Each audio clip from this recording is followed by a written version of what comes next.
How's it going, guys? Welcome to the Weeb Lounge. I am Nick. In this Stella Fantasy character spotlight, we are looking at one of the starter freebie characters, and that is Lynette.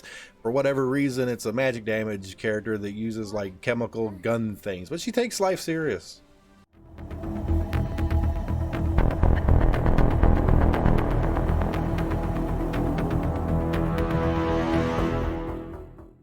Lynette is one of your three main starter characters, and of course, I went out and got myself an NFT version of her, but besides that, let's go ahead and get into some of the details. She is an offensive type character, and if you're playing free to play and you got the three main starter characters, she is not just an offense character, she is your primary damage dealer for all the things. That's what she's going to be doing for you. If you're not free to play, and it depends how much money you spend, but she is an offense character. She deals magic damage. She is ranged, so she's going to stand pretty far away from her target. And her overall passive specialty is just plain crafting. Now, that's probably because she like made her own gun or got the gun or something with the gun. I don't know. She likes guns. She's got the magic gun. I keep talking about guns. Guns. Anyways, Ruby's got the guns, not her. Anyway, passives. My character is an NFT, and actually I didn't do so bad so far. Like, she is a blue element character, and blue element is weak to green, and I got a nice little green passive here that increases defense by 1,000, so that negates some of that, along with concentration. Concentration isn't bad. Better in blacksmith, that's meh, but hey, it's better than nothing, right? It's very close to being better than nothing, my god. All right. Now, in terms of gear that I got on her, I just slapped some random stuff on her. That's the best piece that I threw on her, just kind of for the thing. For the doll, I got her. Lynette's got the Lynette doll. She's very egotistical in that way. Whatever. This is like a tsundere character, right? It just is what it is. And so these are some of my first Stella Fantasy videos, so I'm already messing them up because I should be going over the skills right now. Skills.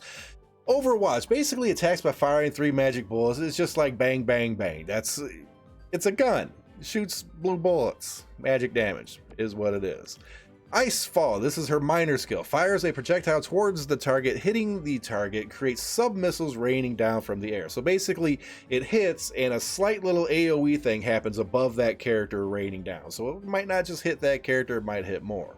And it also has that mechanic where if you hit it again, almost immediately, it will launch a very large projectile towards that same character, and it also has an AoE effect. Her major skill, Ground Zero, throws an energy cell towards the enemy, shoots it to create a field to continuously attack the surroundings of the target. Essentially, it's just a larger AoE attack.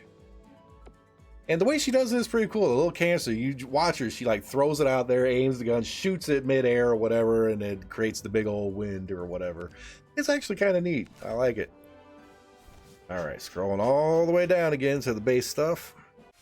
All right, we have to replace Ruby with Linette. Change, and let's give it a go. Why Ruby? Why you show it? It should have been Linette. I mean, seriously. All right, now bouncing around. I did this with Ruby, but you know, there's nothing there. The pecos are not important.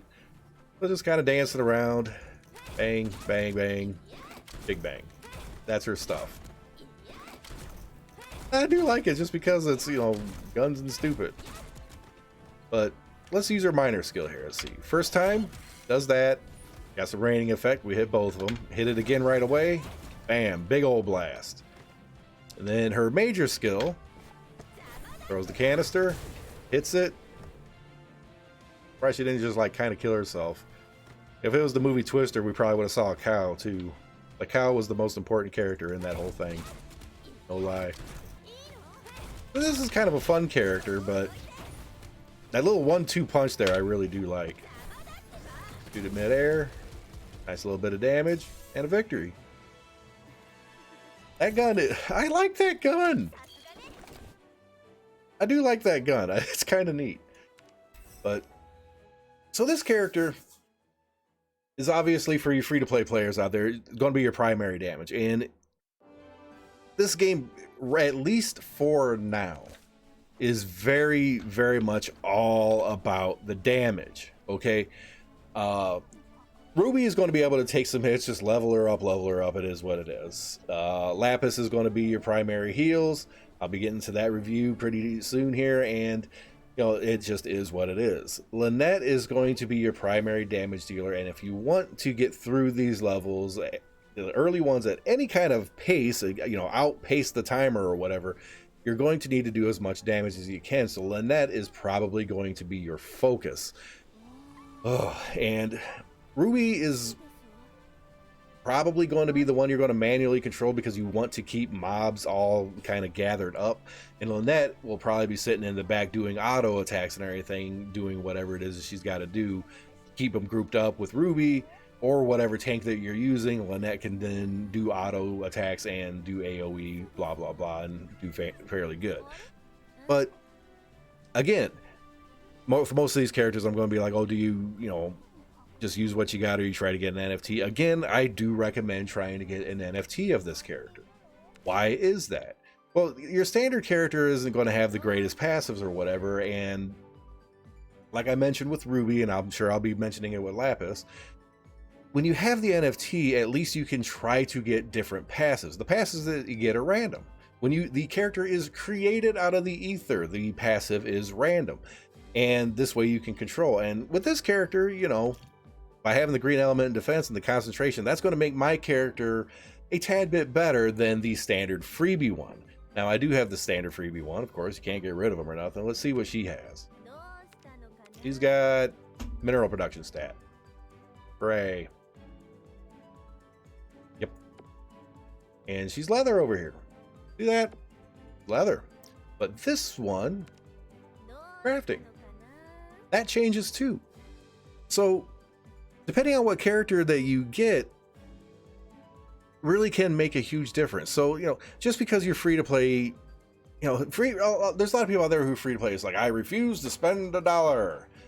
But actually, by spending a couple of bucks, it will make your life easier. You'll enjoy the game a little bit more, and it just simply doesn't hurt. And instead of using all your potions and time leveling up the freebie character, you can spend all that time and effort on the NFT version, the paid version of it. And if your account grows enough, you get a whole bunch more other characters, you find yourself not using Lynette at all anymore for whatever reason, you could potentially sell her, get a couple of bucks, and maybe use that towards other things. Like, share, subscribe, hit that notification button. I always try to stress the fact that NFTs on their own are not evil. You know, EA and was it Bethesda or whatever, they tried to do some NFT crap that put a real bad taste in people's mouths. And then you have, you know, the yacht club NFTs that are overpriced all like crazy and everything. It's a whole market thing. In this game, they serve a purpose, and that purpose, this is a play to earn game. And in every single play to earn game, you got to put a little bit of money in to try to get some money out. So if you're just going to play and not put any money in, yeah, eventually you'll get some money out of it. You most certainly will, but the amount of time and effort that you put into the game, it's going to make your life a little bit more difficult than if you decided to throw a couple bucks at it and be like, oh, hey, you know, I made life easier by getting the Yoru pack or the Rin pack or whatever is available, or whatever NFTs you can dig up for cheap. That's just my thoughts on that. And if you really want to enjoy this game, as I do, you spend a couple of bucks. Trust me, Lynette's a good damage dealer, but there are plenty of other characters out there that are going to be able to do more. See you in the next video.